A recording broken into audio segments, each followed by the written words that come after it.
Hey guys, welcome to my channel. I'm Jessica Ward King, also known as the StigmaCrusher. Here we deal with issues of mental health and mental illness from my twin perspectives as a person with bipolar 2 disorder, as well as a person with a PhD in experimental psychology. If that sounds like your jam, you are in the right place. Welcome. I would love it if you would hit that subscribe button.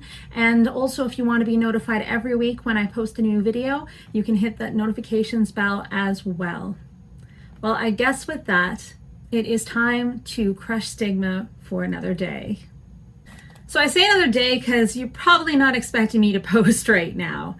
I will still be posting my usual video on Friday, and that's looking at the bipolar disorders and specifically bipolar 2 disorder and the diagnostic criteria. That'll still go up on Friday. But today, guys, I have some thoughts and feelings, and I wanted to get it out and see what you guys thought. So I will start with a bit of a trigger warning. I am going to be talking about the way that we talk about suicidality and thoughts of suicide. And if that's something that is triggering for you, you know you best. Do what you need to take care of you. Have a safe plan ready for things that do trigger you. And be sure you are near your supports if that's what you need to do. All right, so my thoughts and my feelings. Yes, let us start with I was just chatting kind of casually the other day with an old friend from school. And I was mentioning about this project and things I'm doing here. And of course, you know, our conversation turned to our own experiences, lived experiences of depression in her case and bipolar in mine. And we also discussed our mutual friend, let's call her Sally. So my friend goes on to tell me that Sally, and let's go do this in her words, Sally, oh my God, she just attempted suicide. I mean, really? What she did was never going to make her die anyways. She's been such a drama queen. She didn't even have to stay at the hospital. So how bad could it really have been? I mean, she gives all the rest of us such a bad name.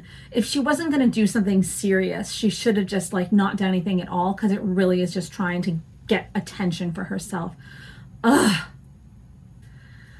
Guys, I'm willing to bet that most, if not all of you, will have had conversations with acquaintances or friends about the illnesses, the severity, the treatments of other friends. And seriously, I have to ask, why do we tear each other down when we should be spending our energy lifting each other up and supporting one another through all of our mental health challenges? I mean, having suicidal ideation or thoughts of suicide is horrific. It's painful. It's damaging. It's life-altering. Things that I no longer want to hear. It was just an attempt, or it is just a cry for help, or they obviously didn't mean it, or they were never going to die from that anyway. They should have done something if they meant it seriously. Other ones, oh, they didn't even have to stay in hospital, or they didn't even have to get treated. They just kind of let them sleep it off. That's not even anything serious. Guys, what is going on here? I would love it if folks could enlighten me. Because are these things, the severity of our attempts or our illnesses, what are they, badges of honor? I mean, yes, we've survived. We have overcome. We are strong. And we should be proud of what we've done and what we've accomplished and how we came through. But we shouldn't be using them to beat each other down. What is that all about? You can't compare pain. Everybody's experience of pain is different. It's unique. And it's horrible. That's why it's called pain. We should be proud of our own strengths and our own truths and live them and talk about them and stigma crush with them. But there is a lot of stigma already in this world about us, about our illnesses, about our experiences, about suicide itself. We don't need to be adding to the stigma. We should be crushing it instead. And how do we do that? By lifting one another up, by creating space for one another, by being there for one another, by supporting one another, and by telling the wider world about, just how bad it is and how strong we are to overcome. We should be talking about that, not talking each other down.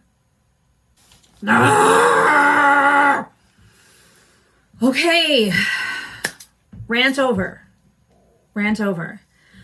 But leave me comments if you can relate, or if you fundamentally disagree. There is always room here for respectful debate, conversation, and sharing of different ideas.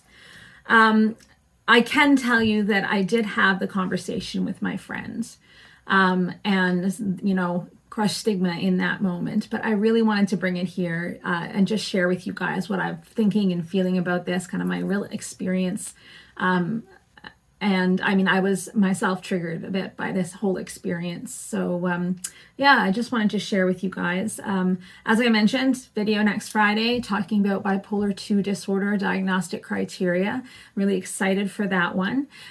Please go ahead and see my video before this past Friday, where we looked at bipolar 1 disorder and mania. And I look forward to seeing you guys at the end of the week. Have a great one. Bye. StigmaCrusher.